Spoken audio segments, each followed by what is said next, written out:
Upgrades.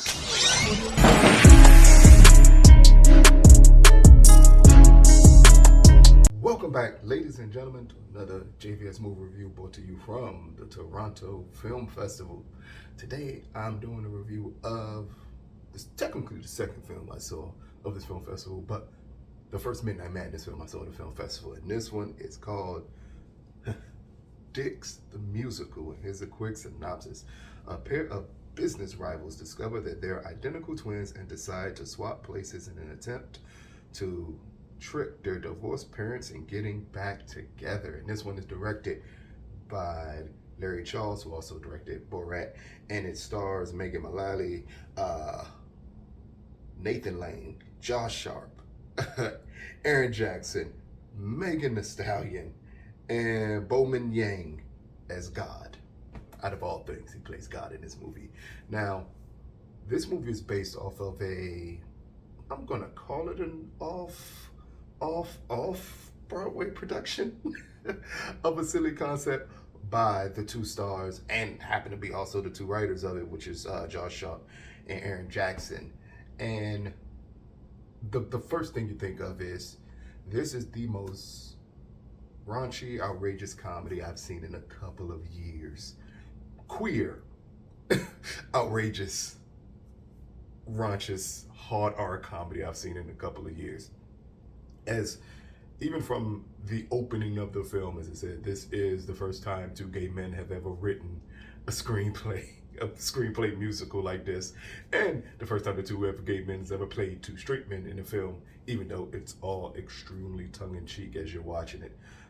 This is technically The Parent Trap. If you know what The Parent Trap is and you just heard the synopsis, how could this not be The Parent Trap? It's The Parent Trap for adults that like a lot of vulgar content along with it, and it is really hard to describe just exactly what this movie is. And I think that's the point of this movie, because as we're introduced to these two characters that look nothing alike, but amazingly are identical twins, and we see them coming up in the exact same company, doing the exact same job, and they even had a little locket that's cut in half that combined. I swear it's The Parent Trap. They have a little locket cut in half, and that's how they found out as they do a musical number, which are plugged throughout this entire film. That's why it is called Dix the Musical. This is a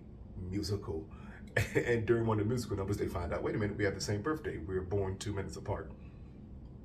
And from that conclusion, we must be twins. Identical twins at that. It is hilarious. It is raunchous. It's really not a plot in it besides it being The Parent Trap.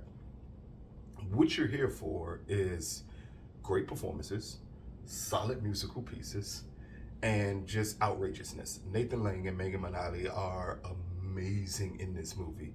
It is certain scenes with both of these actors that when you see them, your mouth will be left wide open on the floor, laughing what we see happen.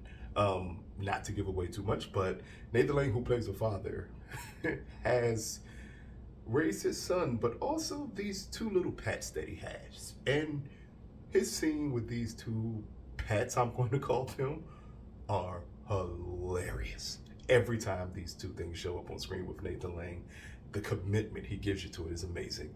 And then Megan Mullally, who plays the mom here, who has a certain appendage on her body that no longer exists, that is not one of the ones that you would think of. So don't think of arms or legs. Think lower. And it's hilarious. What she does with that appendage later on in the movie is phenomenal. But again, the entire movie is, to me, about more acceptance than anything else. It's the big message is love, and boy, do they go over the top with it. Now, by the time you get to the third act of this film, it can be a bit much, but it's still amazingly hilarious. The last song is really a lot, and it's really going to test your comfort level with this type of film.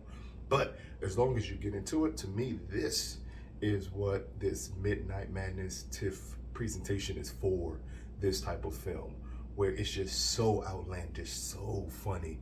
It reminded me last year of The People's Joker, where you're just sitting and watching it, and you get the crowd laughing along with it, you get the audience laughing along with it. I loved in the film that they kept takes where clearly the actors were struggling to keep a straight face out of the things that they were doing, and I think they did that to bring in the audience even more, and it works in spades here for a film that, from the plot standpoint, you've seen a million times of lost kids, twins, even though these two are not identical in any way, shape, or fashion, twins who are trying to get their parents back together to establish a relationship.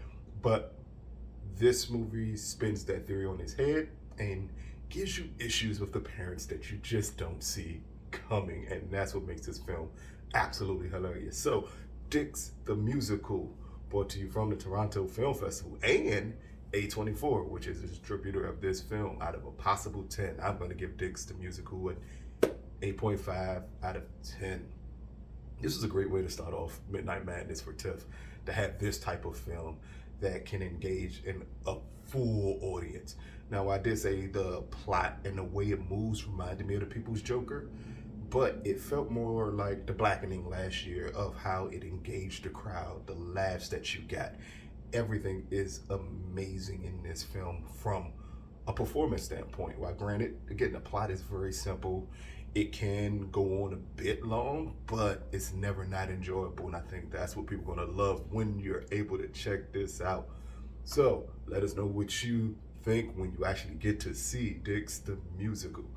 This has been another JVS movie review from the Toronto Film Festival. Peace, people.